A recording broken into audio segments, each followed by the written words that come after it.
कैसे हैं आप? आज बात करते हैं न्यूट्रिशन लेवल की। जब भी हम किसी स्टोर जाते हैं, दुकान पे जाते हैं, जनरली जो हमारे डिसीजंस होते हैं कुछ परचेज़ करने के, उसके 2-3 तरीके होते हैं, जो मैंने देखा है और मैंने किया है एंड आई एम श्योर पास में या फिर अभी भी आप ऐसा करते होंगे। पहला तो ये देखते हैं कि हाँ, किस चीज़ पे कितना डिस्काउंट है, करेक्ट? दूसरा हम ये देखते हैं कि अगर किसी पे कहीं लिखा है कि ये फ्रेश है, हेल्दी है या फिर वेट लॉस के लिए अच्छा है, तब तुरंत हम उस पे दौड़ पड़ते हैं। तीसरा हम ये भी देखते हैं कि अगर उस पे कुछ कहीं ऐसा लिखा हुआ, कुछ भी ऐसा लिखा है जो आपकी किसी डिसीज़ कंडीशन या आपके किसी ऑनगोइंग इश्यूज़ को लेके उसको एड्रेस कर रहा है, तब हम उस पे दौड़ पड़ते हैं। कभी भी जैसे आपने देखा कि अगर कोई भी चीज़ उस पे ऐसा लिखे हाँ ये अच्छी स्लीप के लिए है या वेट लॉस में अच्छा है या फिर बच्चों की हेल्थ के लिए अच्छा है और उस पे हेल्दी बच्चे बने हुए हों एट्सेट्रा, तो हमें लगता है अरे ये तो हमारी फैमिली के लिए सबसे अच्छा होगा, ये हमारे किड्स के लिए अच्छा होगा क्योंकि हमें ऐसे ही बच्चे तो पोषने हैं, राइट? लेकिन मैं चाहता हूँ कि आप थोड़ा उससे ज़्यादा जागरूक बने।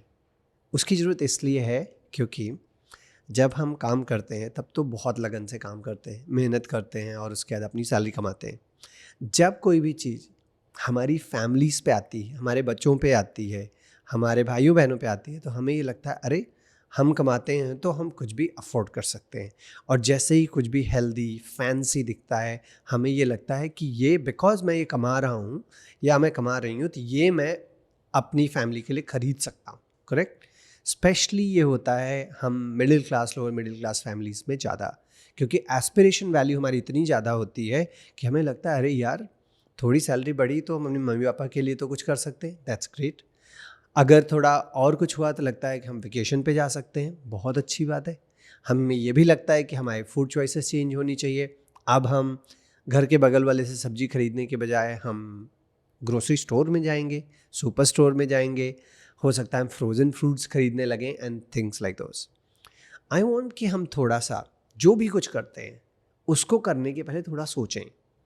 क्या होता है कि हमें कभी भी सब्जी खरीदना, फ्रूट्स खरीदना, ग्रोसरी खरीदना, ये किसी क्लास में, स्कूल में तो सिखाया नहीं जाता है। हम अपने पेरेंट्स से, अपने बड़ों से सीखते हैं या फिर हमारी सिचुएशंस ऐसी होती हैं कि हम हॉस्टल या कहीं पे रहते हैं, उस हिसाब से सीख के हम चीज़ों को परचेज़ करने चले जाते हैं। जब हम जाते हैं तो या तो दुकान वाले भैया के पास जो सामने रखा होगा वो आप ले लेंगे, उनको जिस पे ज़्यादा कमीशन मिलेगा वो आपको पहले बेचेंगे, या आप जो खा के बड़े हुए हैं उस तरह की आदत पड़ जाती है वैसा आप कुछ खरीदेंगे, करेक्ट? या फिर अगर आप स्टोर पे जाते हैं या ऑनलाइन जाते हैं तो जो भी चीज़ आपको देखने में जिसका रैपर अच्छा लगता है वो हम खरीद के आ जाते हैं। कभी आपने देखा होगा जहाँ पे भी लिखा हुआ कि पता है ये फाइबर रिच बिस्किट है, मल्टीग्रेन बिस्किट है, आपके स्वास्थ्य के लिए अच्छा है, कोई एकदम बताएंगे कि ये हेल्दी जूस है, तब आप उसको फट से खरीद लेते हैं। लेकिन खरीदने के पहले आप ये तो सोचिए कि जो भी आप खरीद रहे हैं वो एक लेंदी प्रोसेस के थ्रू गया है। जब वो ओरिजिनल फॉर्म में था वो ऐसा नहीं है, करेक्ट? बिस्कुट बिस्कुट तो ऐसे नहीं बना, उसमें कई चीज़ें मिलाई गई, एक पर्टिकुलर टेम्परेचर पे एक पर्टिकुलर शेप में लाया गया और आपको एक टेस्ट आपका डेवलप हुआ और आप इसलिए आप वो खा रहे हैं। आप ये भी सोचें कि जब आप भी चीज़ खरीद रहे हैं, other than it being cost effective, other than being cheap, क्या वो आपकी हेल्थ के लिए भी सही है कि नहीं है? इसलिए उसके लिए आपको न्यूट्रिशन लेबल पढ़ना बहुत ज़रूरी है। अभी मैं इसमें नहीं जाऊंगा कि न्यूट्रिशन लेबल जिस तरह लिखे हुए हैं हाईली एक्यूरेट हैं या नहीं है, वो बाद में हम देखेंगे। लेकिन सबसे पहले हम ये सोचते हैं कि न्यूट्रिशन लेबल को पढ़ना कैसे है, ठीक है? कोई भी चीज़ अगर आप खरीदते हैं जो पैक्ड है, उस पे आप देखेंगे कहीं FSSAI लाइसेंस नंबर लिखा हुआ होता है, उसके साथ पीछे आप देखेंगे फाइन प्रिंट्स में या बड़े अक्षरों में लिखा होगा उसकी न्यूट्रिएंट्स वैल्यू। न्यूट्रिएंट्स वैल्यू के नीचे लिखे होते हैं इंग्रेडिएंट्स। पहले शुरू करते हैं न्यूट्रिएंट्स वैल्यू के। वहाँ पे आप जो चीज़ें देखेंगे, वहाँ पे कोई भी चीज़ ये लिखी होती है कि पर सर्विंग साइज़ उसकी कैलोरीज क्या हैं, और दूसरा ये लिखा होता है कि उस पूरे पैकेट में कितनी कैलोरीज हैं या और दूसरे न्यूट्रिएंट्स क्या हैं। जैसा मैंने पहले बताया आपको, कैलोरीज कार्बोहाइड्रेट से स्पेशली जो आती हैं वो हमारे एनर्जी का डायरेक्ट सोर्स है, बिकॉज वो हमारा प्रेफर्ड वे है एनर्जी का। लेकिन हमें ये भी पता है कि अगर आप एनर्जी ऐसे डायरेक्टली देते रहेंगे और अगर आप उसको स्पेंड नहीं कर पाते हैं तो हो सकता है आप इनिशियली तो अच्छा फील करें, बट बाद में that will convert into fat and it will lead to weight gain. तो हम वेट गेन की इतनी बात नहीं कर रहे, बट मैं आपको ये सजेस्ट करना चाह रहा हूँ कि न्यूट्रिशन लेबल्स कैसे पढ़ना है। तो मैंने ये बताया कि जो पर सर्विंग साइज़ और उस पूरे बॉक्स में, डिब्बे में जो कंटेंट है, उस पूरा उसका कितनी कैलोरीज हैं ये लिखा हुआ होता है। अगर नहीं लिखा है तो आपको मल्टीप्लाई करना है। मतलब क्या है, चलिए मान लीजिए लेते हैं 1 लीटर का जूस का डिब्बा, ठीक है।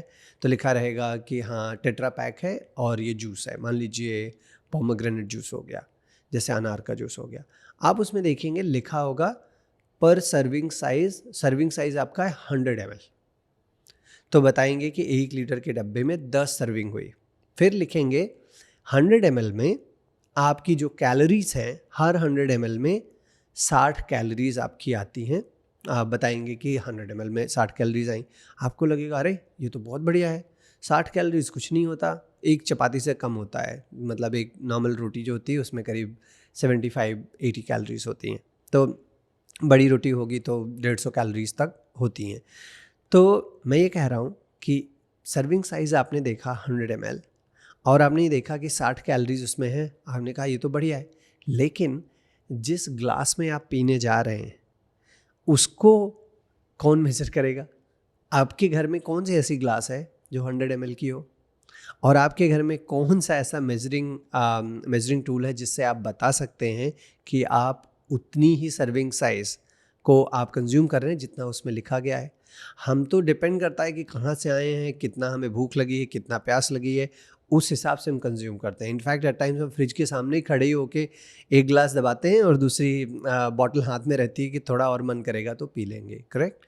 और in the process what happens कि हम 300-400 ml सीधा गटक जाते हैं। तो आप ये देखोगे 200 से 250 कैलोरीज तो आपको यहीं से ही आ गई। सो पहली चीज़ है आपको सर्विंग साइज़ ध्यान में देना है, ठीक है। दूसरी चीज़ जो आपको देखनी है वो आपकी सर्विंग साइज़ में तो देखना ही है, लेकिन ओवरऑल भी देखना है परसेंटेज वैल्यू में कि उसमें शुगर कितना है। तो शुगर 2-3 तरीके से आएगा। 2 तरीके हम प्राइमरीली बात करते हैं। एक होगा जो भी आप जूस जैसे आपने कंज्यूम किया, उस जूस का जो उसका अपना शुगर होगा, जो नेचुरली अकरिंग शुगर होता है, जो फ्रूट से, वेजिटेबल्स से जो आएगा, उसको बोलते हैं वो शुगर आपके उस फूड से आ रहा है। फिर उसमें ये लिखा होता है एडेड शुगर। एडेड शुगर का कुछ और मतलब नहीं है, बट वो ये है कि जिस कंपनी ने भी बनाया है उन्होंने उसमें प्लेन शुगर ऐड कर दिया है, ठीक है। ये जानना आपको बहुत ज़रूरी है कि एडेड शुगर और नेचुरल शुगर जो उस खाने का अपना शुगर है उसमें कितना डिफरेंस है। आपको चीज़ें अवॉइड करनी चाहिए जिसमें कहीं भी एडेड शुगर लिखा हुआ हो, ये आपको ध्यान देना है। इसके साथ साथ आपको ये भी ध्यान देना है, इन एडिशन टू अवॉइडिंग की एडेड शुगर क्या है, कोई भी चीज़ जहाँ पे कोई भी वर्ड उसमें लिखा हो इंग्रेडिएंट्स में जो OSE से ख़त्म होता है, वो आप जान लो कि शुगर है। कभी कभी कंपनियाँ ऐसी करती हैं कि वो आपको ये नहीं लिखेंगे कि ये एडेड शुगर है, वो लिख देंगे मैल्टोज, लैक्टोज, फ्रक्टोज एक्सेट्रा, सब ये OSE में ख़त्म होते हैं। अगर OSE में कुछ भी ख़त्म होता है तो आप ये समझिए कि उसमें एडेड शुगर है, और आप उसको जनरली प्रेफर करिए कि आप वो ना खरीदें, क्योंकि स्पेशली अगर आप हेल्दी रहना चाह रहे हैं, आप अगर कोई चीज़ ऐसा ख़रीदना चाह रहे हैं जो आपके हेल्थ के लिए सही होगा, आपको ये बोला गया है कि भैया शुगर कम खाना, और आप ये जूस पी रहे हो तो जूस में भी तो और कुछ नहीं है, एडेड शुगर है। जूस जो बना है, आप ये बिलीव करते हो कि जूस में आपका जो कंटेंट है, क्योंकि वो लिक्विड है, आपको लगेगा ये तो फ्रूट जूस है, लेकिन कभी आप न्यूट्रिशन लेवल को पढ़ेंगे तो आप चौंक जाएंगे, इसलिए मैं आगे बताता हूँ। तो आपने ये देखा अभी तक कि सर्विंग साइज़ क्या है, टोटल उस पूरे डब्बे में कितना कैलोरीज हैं ये आपको देखना है। फिर उसके बाद आपको देखना है कि उसमें से आप कितना ले रहे हो। सर्विंग साइज मान लो 100 ml लिखा हुआ है, लेकिन आप क्या 100 ले रहे हो क्या, ठीक है, उस हिसाब से आपको देखना होगा। फिर नेक्स्ट मैंने आपको ये बताया कि उसमें शुगर कितना है आपको देखना है, और एडेड शुगर स्पेशली कितना है ये आपको देखना है। ओके, इसके बाद आप उसमें देखिए फैट और प्रोटीन कितना है। प्रोटीन पे पहले बात करते हैं। जिस भी चीज़ में अगर आपको लगता है प्रोटीन ज़्यादा है, अगर आपका पर्पस ये है जो आप खाना ले रहे हैं कि उसमें उससे आपको कुछ हेल्दी मिले, जनरली हम प्रोटीन बढ़ा के खाना चाहते हैं। तो अगर उसमें प्रोटीन ज़्यादा है तो वो अच्छा है, वो भी परसेंटेज वैल्यू में देखिए। हम मैंने पहले आपको बताया है कि आप 1 से 1.5 ग्राम पर किलोग्राम ऑफ बॉडी वेट आपको प्रोटीन दिन भर में चाहिए। तो आप ये सोच सकते हैं कि आप कितना उसमें से खाएंगे तो आपको कितना प्रोटीन मिलेगा। जो फैट है, फैट के बहुत अलग अलग तरीके होते हैं। जो मैं कंज्यूम करना चाहता हूँ वो मैं ऐसे करता हूँ कि जो मैं खाना चाहता हूँ उसमें मैं देखता हूँ कि एक जो बड़ा चम्मच होता है, जैसे खाने का मतलब अगर एक आप फुल चम्मच लोगे तो 7 से 10 ml तक उसमें ऑयल या फैट आपका आता है। तो उतना मुझे कंज्यूम करना है, चाहे मैं एवोकाडो से खाऊं या फिर तेल से खाऊं एक्सेट्रा। सो अगर मान लो मैं 7 से 8 ml सोचा 3 बार मैं अगर खा रहा हूं तो मैं 25 ml से ज़्यादा फैट नहीं खाना चाहूँगा जनरली, जो कि मैं ऑयल से ले रहा हूँ। अदरवाइज़ कहीं ना कहीं और आपका फैट रहता है जो डेयरी में रहेगा एक्सेट्रा, जो कि आ ही जाता है आपको फैट के रूप में। तो ना भी चाहेंगे तब भी आपको फैट मिलेगा ही मिलेगा। एंड बट आपको ये देखना है कि जो फैट टाइप्स हैं जो आप ले रहे हैं उसमें saturated, unsaturated, mono, trans fat, ये अलग अलग टाइप के फैट्स होते हैं। आप ऑनलाइन भी चेक कर सकते हो कि आपको उसमें क्या करना है क्या नहीं करना है, लेकिन आपको ये देखना है कि जो भी सैचुरेशन जिसमें होता है, जो भी सैचुरेटेड फैट हो जितना कम हो उतना आपके लिए वो अच्छा होगा।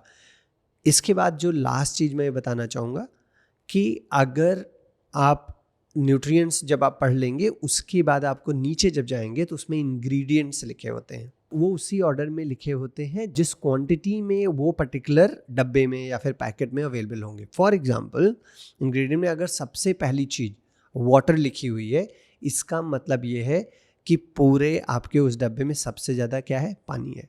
फॉर एग्जांपल जो मैं अभी पोमेग्रेनेट जूस की बात कर रहा था, उसकी जब मैं कंटेंट पढ़ने लगा ना तब मैं अमेज था देखने के लिए कि सबसे पहले वाटर लिखा था, और जब मैंने उसको ध्यान से देखा तो मुझे ये पता चला कि एक्चुअली उस 1 लीटर के डब्बे में करीब 70 से 80% से पानी है। ठीक है, तो आप समझ लीजिए कि आप अनार का जूस पी रहे हैं बट एक्चुअली आप 70 से 80% पानी पी रहे हैं। अब सोचिए अगर आप इतना पी रहे हैं तो इसका मतलब जूस भी होगा तो रिमाइंडर 20% में ही होगा। फिर मैंने देखा तो उसमें ये भी पता चला कि अनार एक्चुअली 20% था उस पूरे डब्बे में, और 20% भी वो अनार का पल्प था। तो अगर आप उससे अब जूस निकालोगे तो कुछ ही बूंदें तो निकलेंगी।